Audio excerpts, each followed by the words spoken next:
Hi, everyone, and welcome back to Grace of a Military Child in Life podcast. Military families are not like your traditional family. They are strong, brave, resilient, and some of the most incredible people I know. My name is Gracie, a U.S. Army brat, and I am your host. I am honored to be able to give military family members like myself a place for them to share their stories and experiences in the military life. Stay tuned for this week's guest.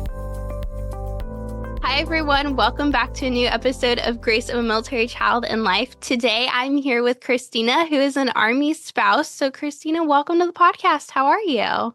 I'm doing good. How are you doing? I'm doing good. Thank you so much for being here. So start by telling us, or I should say like Army Green Beret spouse, because that is a completely different world anyways. But tell us what it was like being a military spouse for you. Our journey with my husband was different than most. So it had its ups, it had its downs, but really I enjoyed most of our time while he was in service. And it gave me the opportunity to meet friends that are family. Yeah, So absolutely. taking that with us after he got out is incredible. I mean, they're still like the rock for me. They're still the people I go to on the other side now that he's out. So It was that I think is something so unique to the military community. And so when people have the opportunity to create those relationships, especially when you're so far away from home and you don't have family with you or near you, you create these relationships and these people become your family. And that's the one thing that I love and I miss, because now none of us, just like in the military, none of us are near each other at all. We're all sides of the country. That's how it goes. Right? Yeah. Even like retirement, like you all like, even if you're in the same location, and everyone starts kind of retiring around the same time within like a couple years of each other, you still all go, opposite ends of the country, all over the place, scattered. Yeah. It's like you just we always joke with people that we're going to buy a big plot of land and everyone can just build a house on it and then we'll all be together again. Yes, someday that will happen for one of us. That's a dream, right? It really is.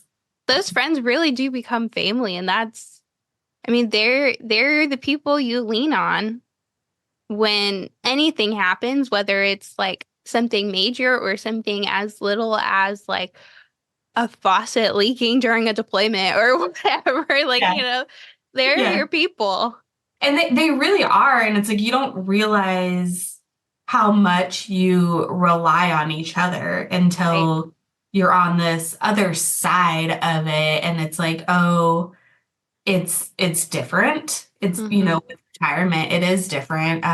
Especially if you move places where it's not as military friendly, like you notice the stark difference within even the civilian community. Right. There's something very unique about the military community that you can't find anywhere else. And it's heartbreaking, like going into, like for us, when my dad retired, like I was 12. And so, which our story is so different. Like he had a 7-year break in service for most of my childhood and then re-enlisted and then deployed about a year and a half later and got hurt. And so we moved to San Antonio. And so when he did re-enlist, he re-enlisted in the reserves. So we didn't need to like move or anything. We were in Cleveland, Ohio still, no military community. We had his unit, but that was it. Which I say that was it, but like not in a small way because they are still family, to this day. But we moved to San Antonio where I got my first taste of living on base, being with military people.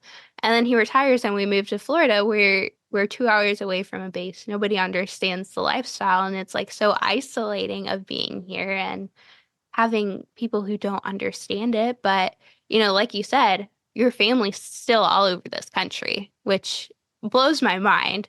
But that's how military life goes, especially transitioning into the civilian world. It is. And we don't recognize as much as we should what happens in the shift of transitioning.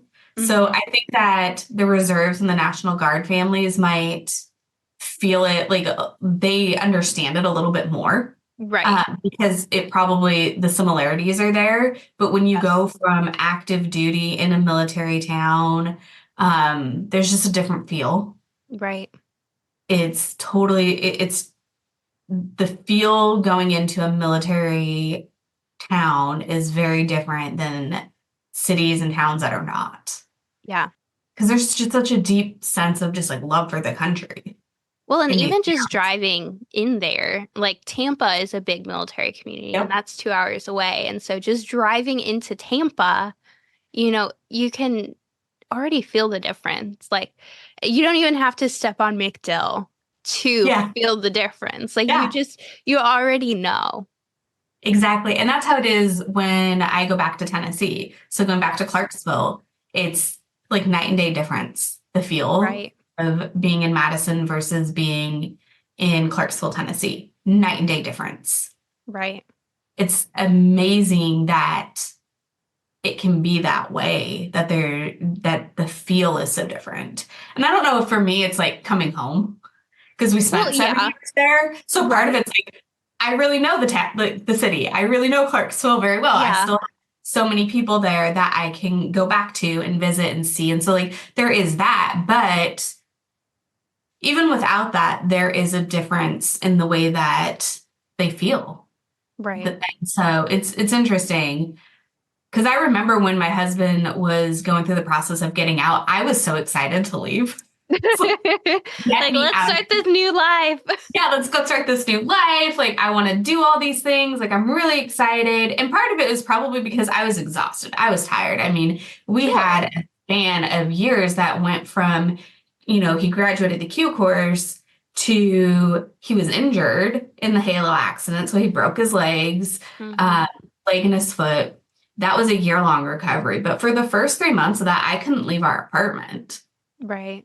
And then, 2 weeks like after he was put back on active duty from convalescent leave, he had orders and we had 2 weeks to move Oh from my gosh. Fayetteville to Clarksville. And we did it. But, Yeah. because we had no choice. So we did it. We made it happen. We gave notices and packed You up the have to house. do what you have to do. And You got to exactly. make it work. Exactly. And it's like, you're just like, okay, this is what we're doing. We're jumping in and this is what it is. We get to Clarksville and he gets on a team. He in processes gets on a team and finds out he's deploying a month later. Oh my goodness. And then, so he deploys. And then a couple months into the deployment, his grandpa passes away. Wow. He comes home for the funeral. So I get him home. That was a whole ordeal. Sure. Whole Yeah. ordeal. Uh, Believable. getting him home, talking to command, Red Cross messages sent, talking with family who doesn't understand the military life, Right. doesn't understand reintegration. So we reintegrated from that deployment after I picked him up from the airport on the way to his grandfather's funeral. Wow. And so we were reintegrating with family around. So like all that awkwardness and getting used to being around each other again, Right. that happened in like one of the worst situations you could think of, really. Yeah. So it was stressful. And then we get back home and he's told, hey, they're having him stay so that they didn't have to send anyone else home from the team to go to language school, which is fair. I mean, I totally get that. That's saving money. Right. And then I remember going to pick him up one day and our friend had been killed in Afghanistan. Wow. So then I'm like rushing, going like, I need to get to him before he sees this on the internet. And Which that's how most things get yes, broke, unfortunately. yes. And I take so many issues with that. But like, I Yes. get it though. I get it because it's just like, it's such a shock to the community. Right. It's something they have to report. You can't individually let everybody know that Right. knows that person. So it's like, I get it. It's still just a shock because it's like you're scrolling through, Facebook, and then it's like all of a sudden, like, there's your friend, and you're just like Yeah. taken aback by it. But so I get it. And then from there, he was diagnosed with a life-changing autoimmune illness, which completely changed the trajectory of him being a Green Beret. Right. So he didn't get the normal experience Yeah. because he made it on one deployment and then essentially was sick. Right. But what this like blessing in disguise, thinking back onto everything, is that this led him to getting out and going to medical school where he can give back eventually to the community. Right. And I think that is a beautiful thing. Oh, for sure. Because you can't necessarily, I think that's one thing that a lot of service members who do end up medically separating from the military they struggle with is they have this heart of service Hmm. and that's all they strive to do. And that's really all you do in the military. Like, Yeah, so let's face it, exactly. that's what you do. That's the basis of your job. And so in your career, because a lot of people, go into this with a career in mind. And then something happens Yeah, and you can't do that anymore. And so I think a lot of them do struggle with that. Like, how am I serving? How am I serving my family still? How am I serving my community, my country? And so finding something like that where they can still serve, where they can still give back, maybe not on the front lines, like Green mhm. Beret would be used to, um, but in the sense of helping other people, heal and all of this stuff that, you're still serving, you're still giving Right. back.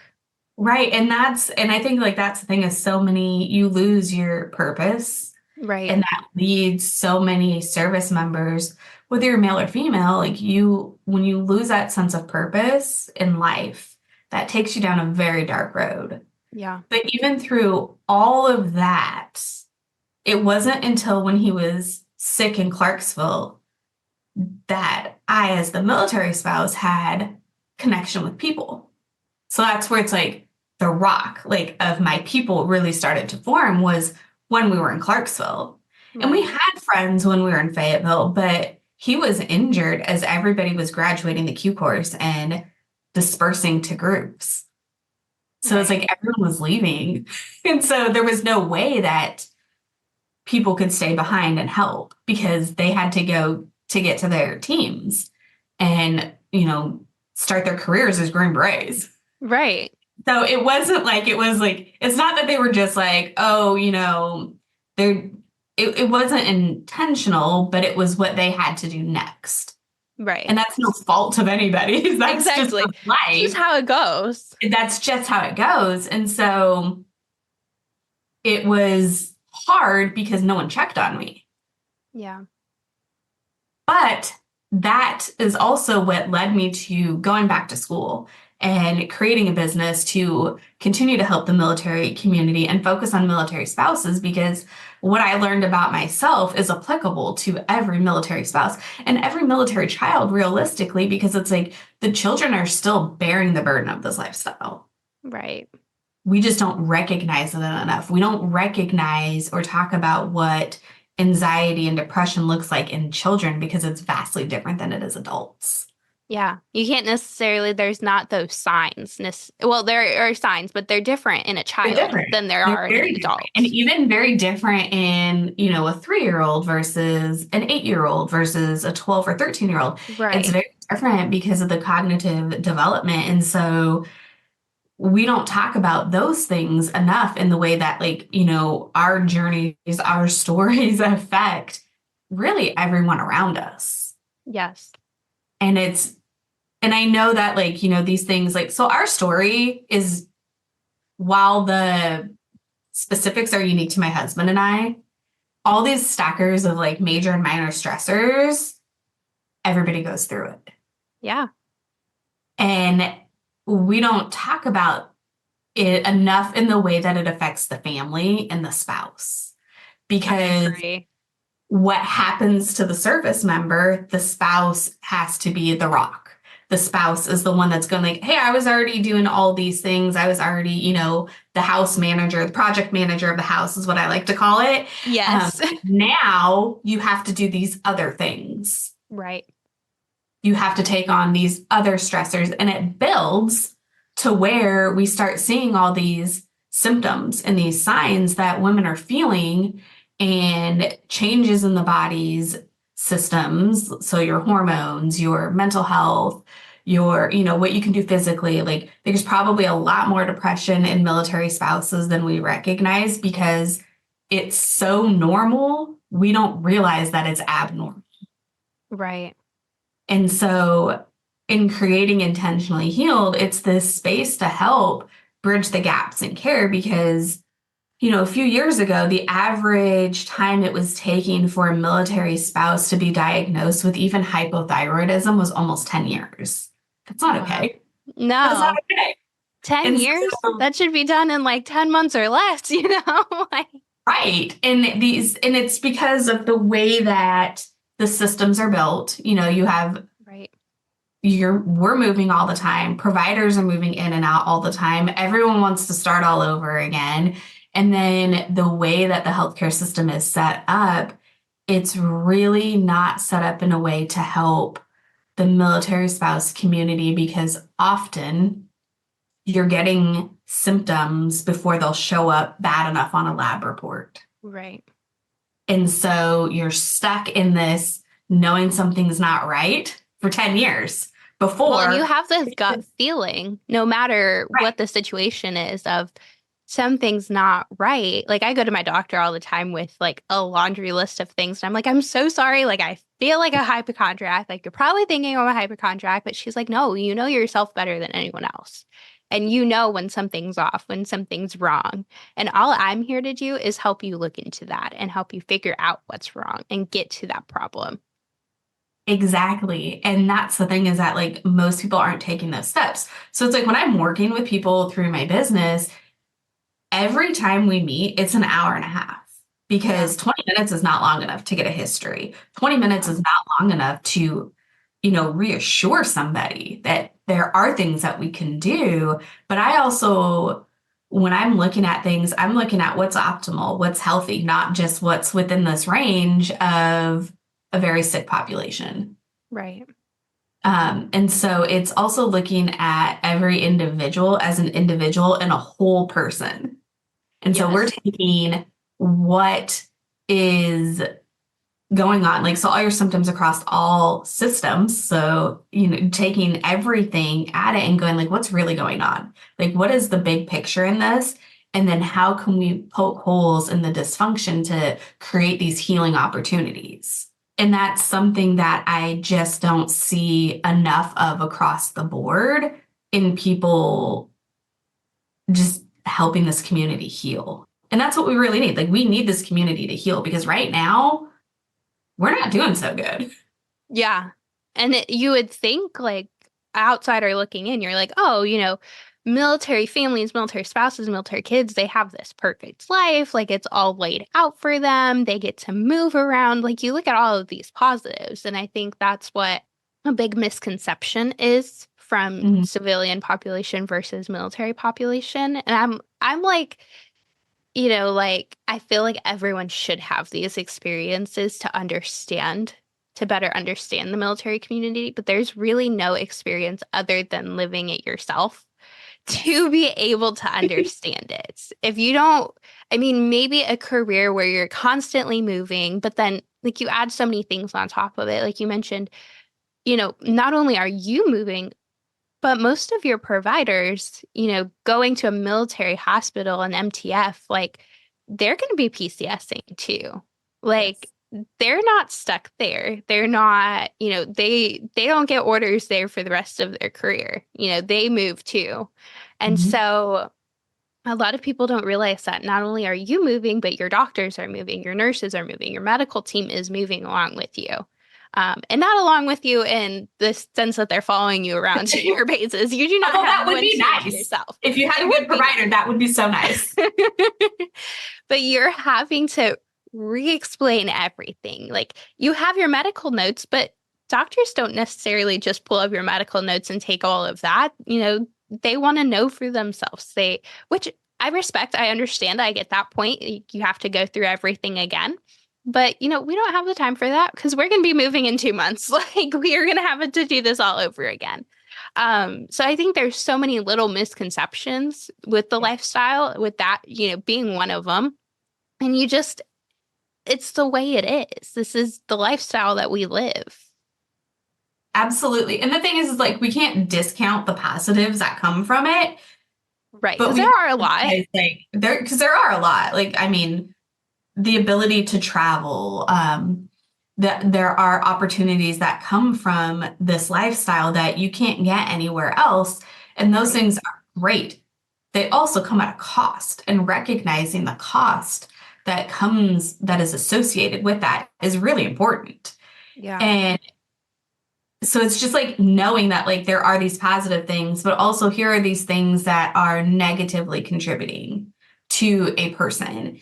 And what I've seen is that within the special forces community, since that's really where we come from, that women are they're living in a state of what I call like the cortisol rose-colored glasses because Yeah. your stress levels are so high that it's this feeling of like, well, I have to do this and I have to do that. And my list is this long and it's all exhausting. And it's like this, like, go, go, go, go, go. But you're not realizing that like your stress hormones are so high that it's affecting your ability to make connections. It's affecting your relationships with people. It's affecting how you live your day to day. But we don't realize that. You don't realize it while you're in it until you can get to the other side of that and go, oh my gosh, I was stressed for so long that it's now chronically being stressed. And when you're Right. chronically stressed, that impacts everything. Right. That impacts how you are with your children, the what you're able to do, because so many people go, I don't have time to cook meals. I don't have time to eat healthy and do these things. And it's because you're coming from a place of your stress is up here, but we need to get you back down here so you can thrive in this community. Because Right. people are able to thrive and do well in the military community, but you can't do it when your stress is up here. Right. You missed out on so much. And like you were saying, those connections. And that's what this lifestyle is based off of, really. Yes. Yeah.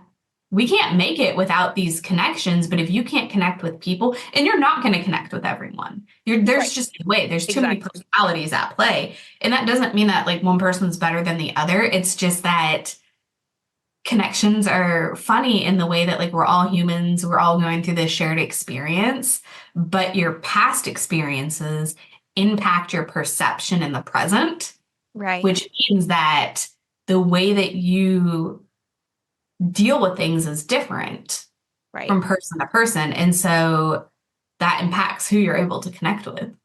Yeah. That's not good or bad. That's just what is. Just like your symptoms, it's not that they're necessarily like good or bad. It's this is your body presenting you with this is what is in this moment.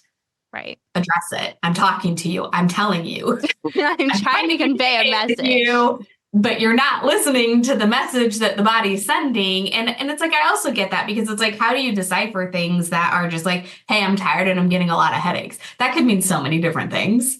Exactly. You never know.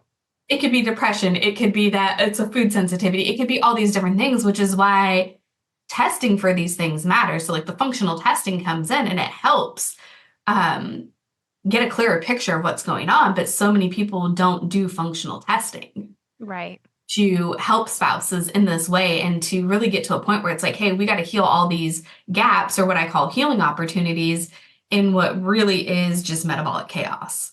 Yeah. That's all this dysfunction is. And it's like we don't like hearing the words dysfunction. We don't like hearing, you're dealing with depression or you have high anxiety, but these are all just symptoms of something else that's going on. Right. There's a root cause to, everything. Like, Yeah. I was tired. I was like, I'm tired. I am getting to like 3 o'clock. Like, I cannot make it through the day any longer. And it's something as simple as vitamin deficiencies. Like, Yes. Sometimes it something really, so easy to fix. But it's yes. like there could be so many other root causes to it that if you don't start that testing, if you don't literally, it's as simple sometimes as getting your blood drawn once, running all of these tests off of that. And so if you don't do, take those small steps to try and figure something out, you're going to be dealt with a bigger problem in Yes. the long run. Yes. And your kids are kids are impacted by it because it's like if you're super stressed, you're short with your kids. Right. It's not intentional. You don't, most people don't feel good about that, but that's just what is. Right. And And coming from so, like the kids aspect, they're already stressed too. Like right. they can sense all of these things that are going on in the home. And so they start, you're short with your kids, they're going to start acting different. They're going to start being, you know, kids mimic things. They're literally like monkey see, monkey do. Like they're going to start being short with you. They're going to, reciprocate all of this back. They are, and it's going to negatively impact their well-being and their mental health. But we often don't talk about the mental health in children because we're just like, military kids are resilient. Which is true. It is And true. It it's a is true. huge component, but It then is. they're resilient because they go through all of this, Right. because And they're we're not, faced with all of this at such a young age. yes, and we're not providing them with the tools that they need to really get Right. through it. And that's not shaming anybody. I'm not saying that to make anyone feel bad, but it's because we're not aware of the tools that are out there. We're not aware of our own behaviors as we're stressed as adults and the impact that it has on them. But we're also not in a space where, because most people aren't therapists, they're not delving into the world of psychology to recognize the symptoms in children. Right.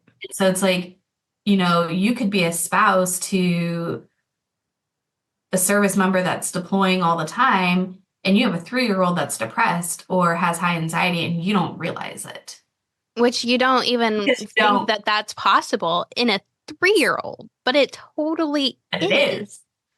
It is. And that's where, finding these other resources and talking about these things, or, hey, let me heal myself as the adult in the situation and, just like really look inward and do everything that you can for yourself. One, because you matter as a military spouse, you Right. matter, but so do military children, and they deserve to have this fully functioning adult there Right. with them. And it's not to say that, like, if you're not fully functioning, if you're dealing with depression, that like you or anxiety or post-traumatic stress or acute stress or any of these number of different issues going on that it's not that like you're not present, but they do damper things in the way that you're able to respond.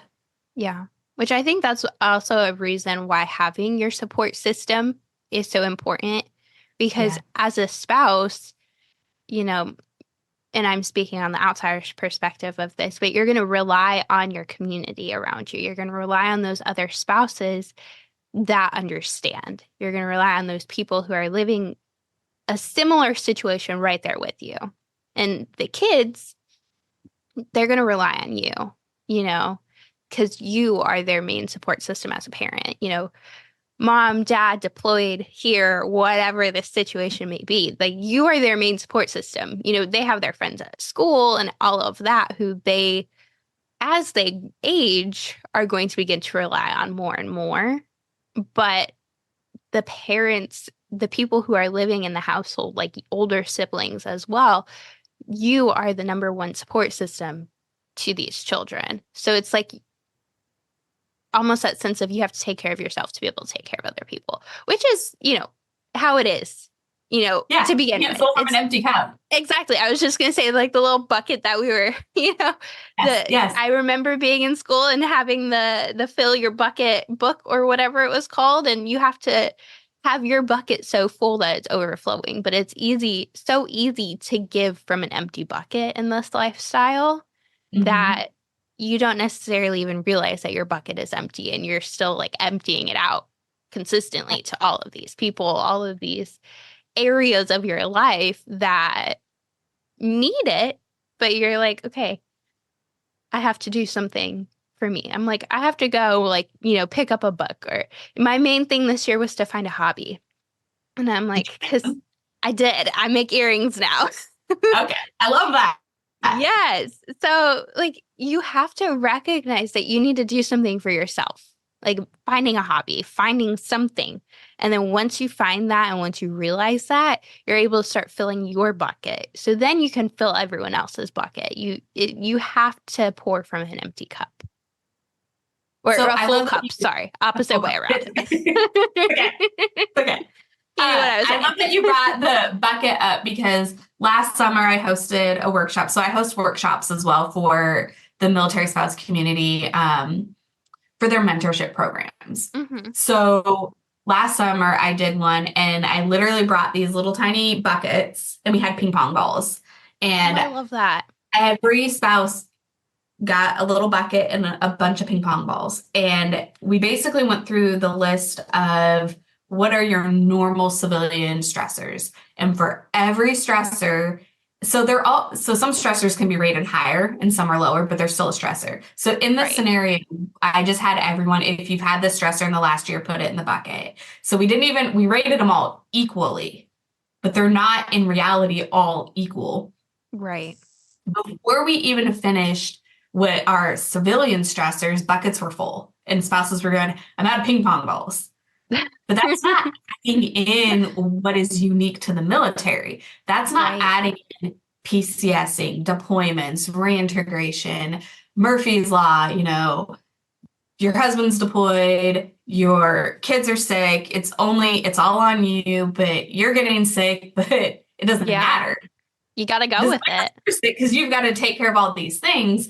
Right. It doesn't matter, that doesn't account for the amount of people that are dying, whether it's from service related injuries, whether it's suicide, the amount of funerals that you go to. That was one thing that I was not prepared for. Yeah. Uh, so, and especially within the special operations community, it is very, very small. Right. So I have learned that I'm probably in every scenario about two people away from knowing that person personally, if it's not a direct connection. Which is very unfortunate. It But that's is. how small the community is. That is. And yes. And then so those are stressors. And we're coming to each other to help build each other up and be this rock and this foundation for each other. But if we're all on this decline in our health and abilities to continuously deal with these stressors, it's creating an environment that's not healthy. And we Right. really need to focus on poking holes in that and building the community up and creating resources and supporting each other. And there are a lot of spouses that really are trying to support each other, but you can only do so much and you can only do so much for another human. But also, if you're pouring from a bucket that is just like overflowing with things and symptoms and you're not feeling great, your experience isn't going to be what it really could be. You're going to miss out on so much of the highlights that are in this life. Yes. Yes. So you're going to end up with this negative perception of everything, Yeah. whether you want to or not. And so being able to poke holes and help spouses heal is probably one of the most purposeful things I've ever done in my life, where it's like helping these spouses thrive in this community. So it's like, it's not just I'm trying to get you fit and lose weight. Like those are secondary effects. Like they're great in most situations, but really like I want your mental health to be there. I want you to be getting sleep every night. I've worked with a couple Green Berets where it's like, hey, working with them, we're taking this holistic whole body perspective and their sleep's improving, which means their performance is improving. And Right. so performing better with their jobs and with their relationships with people. And that's what this is really about, is how do we go about creating a life that is, more positive, you're more resilient, you're able to go with the flow of things a little bit more where it's not constantly bringing you down, which it's so Right. easy to do because I see more spouses at the end of a 20-year career where they've lived this high cortisol, high allosteric load, high stress for so long that it tanks. And then they go into what's called the adrenal exhaustive stage. And you can't really go back from that. And then spouses are like, I'm just exhausted. It doesn't matter how much I sleep. And it's like your doctor's going, well, it's not autoimmune. We've ruled out all these things, but they haven't figured out that it's the results of this chronically stressed lifestyle. Right. And so how do we still live in a fulfilling way if your stress levels have tanked you to where you're just exhausted all the time? Well, it's adjusting. It's adjusting your lifestyle. And that's okay. You just have to recognize that sometimes you can't do as much. Sometimes you have to say no to things. Sometimes it's just going like, hey, I can do two really cool things in a day, and that's all I've got left. Yeah. And so it's being able to adapt, but you have to know like what's going on in order to adapt. Right. Yeah. I think it's huge because, I mean, like you said, we go through these high stress situations and then, even, at 9, being in a hospital every single day with my dad, like, Yeah. taking a 9-year-old out of a civilian life that she's used to, throwing her into this. And it's like, okay, every single day you've got to do these things. Every single day you've got to step up. And then it's like, okay, well, what do I do now? Like you're so used to this go, go, go lifestyle. And that's what I was used to for so long is this go, go, go, go, go. And, you know, yes, I thrive off of that. I thrive, I like to say I thrive in chaos because, like my ADHD, that's what I do. There's a lot going on and I'm able to get a lot done. But at the same point, it's like, okay, well, when do you feel like you've hit that brick wall? And when do you notice that you have to stop and take a breath and take a breather? Because if you don't notice those points when you have to stop and take a breath and take a breather, you're going to hit that brick wall every single day for the rest of your life. And then what do you do and how do you get back from that? Right. And then it's like that's where it's like finding your healing opportunities. Like, where are these gaps that have been created? Is it that we have to start with like really supporting the body?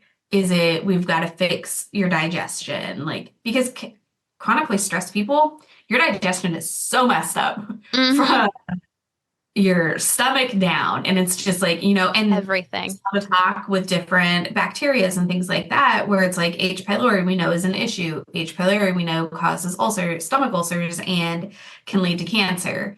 Right. And we know that about service members, but what we're not talking about is how easily these things are picked up in water, saliva. And it's just like, okay, well, you're going to kiss your spouse. So yeah, it transfers. So it does. And we're not talking about what are alternatives to just medications.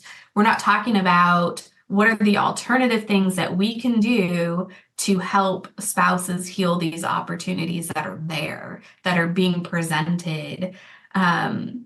And really, some of it's just raising awareness, like letting people become aware that these things are real, they're happening.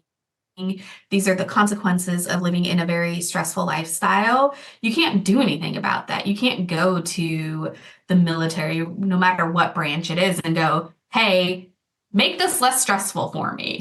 I don't care. They're going to laugh at you and you're going to be on your way. Exactly. And so it's up to us as individuals and as a collective community to create these alternatives and to create what I like to call it's like finding your own care team. Yeah. So it doesn't necessarily have to be your doctor. It can be a nutritional therapy practitioner like me. It can be a nutritionist. It can be chiropractic care. It can be acupuncture. It can be, you need physical therapy. It can be all these different people that provide healing modalities that work in an integrative way. They complement each other. And that, is actually the future of psychology, is an integrative way to deal with things, because we're seeing that there's so many different ways to deal with depression. It's like, I talk about depression because I was diagnosed with depression and it made sense and I found it myself. Yeah. and went to one of my psych professors and was just like, hey, you know what? I'm pretty positive I'm dealing with depression. And it was very easy for me to tell. So then I went and got help. But what I did was instead of going on an SSRI, I got ketamine treatments. Yeah. And that I don't have any side effects from it except for the that I can live my life now and I'm not sleeping as much and things that I used to enjoy, I enjoy, but I talk about that because we don't recognize that. We don't recognize that, depression is probably much more prevalent in this community than what it's talked about. Right. We don't talk about how you can have anxiety and how there's we talk about in the medical community how there's a lot of comorbidities of diseases, but it's Right. also like that in the mental health, and it's okay to have these things. Like we talk about them as like they're so negative, and it's just like, no, it's what is. Right.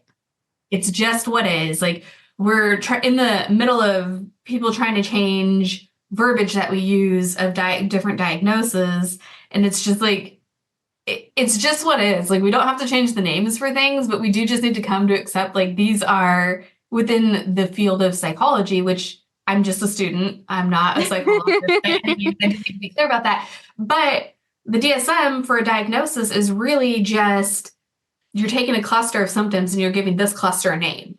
Right. So, like, if you're experiencing these clusters, this cluster of symptoms, here's the name for it. And then here are all these alternative ways or ways that we can treat or just help provide support. And Right. so changing the name doesn't actually change what it is. Right. And so it's an interesting thing that I see so much in the military community of like, well, we don't want it called this because it makes me feel this way, which I totally get. But no matter what we're calling something, You have it to doesn't call it what change it the is. fact that like we have to call it what it is and what's going on. And it's not to say that like, some things we shouldn't have called them what they were because they are more derogatory in their nature Sure. Yeah. or different diagnoses, but some of them it's just like this is just what it is. It's Right. not changing. It's because it's so personal that people like it's stigmatized because the roots of this being stigmatized go back so far, so long. Right. And we didn't recognize what it really is and the effects that has on people, but that doesn't change what we're doing. Right. You're still going to be doing, you know, taking the steps you have to be Exactly. able to treat something and Yeah. carry on. Yes. Yeah. We So, are. oh, go ahead. No, I was just going to say that it's like you're still going to, exactly, you're going to carry on. You're still going to go through the same steps. You're Right. still going to have the same options. Right. Now, some of those options are changing, and I think that's great with psychedelics and things like that coming out more and becoming more popular. I think that's great. But there's so much that it's just like, hey, we just need to find out like what is, or like this fits pretty close. Like this is what I think that this is, and let's go from there. But at the end of the day, the most important thing that a person can do is create a care team that you're individually choosing the people that are helping take care of you. Yeah, exactly. And that's what I think a lot of people have to realize is like, you can say no to a doctor. You know, going through my dad's recovery, his famous thing was, if I don't like you, I can fire you. Like, you can move to a different care provider, Yes. if you definitely, and I think we all get those gut feelings of this isn't right. Like, this isn't right. Right. And so I think you definitely, and you can fire your doctors. You don't necessarily have to be so direct about it. You're fired, like my dad would be. Yeah. But you can go to like the administration team and say, hey, like I need a new provider. Like this just isn't working out. Right. And you can even, and I know that like people don't like hearing this, but it's just like, you don't have to just work with your provider. Now, a lot of, because there's functional medicine, there's integrative Right. medicine, there's people that are like me doing stuff. And like, yes, you do have to pay out of pocket for that, but sometimes it You really have is to. paying out of pocket to Yeah. take care of yourself and to Right. get what you need as a human being and as a person. And it's just like, it's great when insurance can cover things, but insurance doesn't cover a lot of what we really need. Especially if you're dealing with TRICARE. Yes. Especially if you're the spouse, because it's like, service members, I feel that they get a little bit more, which is great. They deserve it. But I am a huge advocate for spouses and children. And so I think that military spouses deserve a lot more than what they get. Yeah. I think that, really just like going out and recognizing that and recognizing that you can create your own care team. Like, you're not stuck with just what TRICARE is giving you. And I get that, like, if you're brand new to the military, you probably are. But as you move up the ranks and you've been in a little bit longer and as you start building that community around you who knows and who understands and says, no, you don't have to stick with this. Like, you can do all of this other stuff. You don't just have option A. There are so many more letters. Exactly. And you can get creative about it. And so it's like, that's why even on my website, I have what is kind of like a wellness directory. It's very small right now, but the idea is that as military spouses come to me and go, hey, I found this chiropractor near this base, I put it on my website so that as PCSing, you can find alternative care. And it's just like, hey, this is recommended from another military spouse. I want to try out this chiropractor because I know that they're pro-military or at least supportive in some way. Or you need an acupuncturist, or you want to find a new yoga studio, or you need someone like me in the area because you want to physically see them. Or like, I mean, personally, I just do everything virtually because it's easier for me to reach people that way. Yeah. And you can reach a larger audience with it too. Exactly. And so in some situations, like, you don't actually need to be face-to-face to get the care that you need, but creating your own care team to meet your needs, I think, is one of the things that we need to do more of. It's that taking responsibility for yourself. I agree. Yeah. And I think it's so big to be able to notice that and to be able to say, hey, no, like, I need help with this. And I think that is a lot of it takes a lot of pride, really, to do that. Mm-hmm. Yeah. Yes. So where can listeners find you at? So I'm mostly on Instagram. So you can find me at Intentionally Healed on Instagram. And then my website is always a really good resource as well. And that's just intentionallyhealed.com. Awesome. And then the other thing I do want to ask, and you've given so much throughout, the entire episode, but if you can kind of sum it down, what is like one piece of advice that you would give to another military spouse? Don't feel like you're ever stuck and that you don't have options. You have options. There's more out there than what you can think of on your own. So building community and reaching out for help when you need help.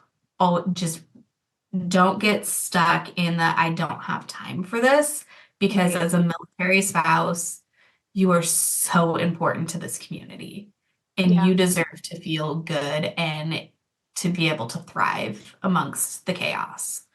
Yeah, I agree. And I think just having that mindset of you are needed in this community is huge. Yes, absolutely. Yeah. Well, Christina, thank you so much for being on the podcast and sharing so much, insight and helpful information. Like, I'm sure everyone listening has learned something, in what you have to offer. And thank you so much for all you're doing, especially on the other side of military life and still supporting the community. Yeah, you're welcome. And thank you for having me on. This has been a great conversation. Yeah, absolutely. Thank you for listening to Grace of a Military Child and Life podcast. If you enjoyed this episode, be sure to give it a like, follow, and comment. Also, be sure to check out Instagram and Facebook at Grace of a Military Child and Life for more awesome content. For information on the podcast, Military Child Bigs and Littles, GoAMCL blog, or other resources, visit www.goamcl.org. You can also email me at Gracie That's gracie@goamcl.org with any questions or comments. To be a guest on the podcast, you can schedule it at www.goamcl.org/schedule a podcast, all one word, or contact me via social media or email. Stay tuned for the next episode where another incredible story is shared.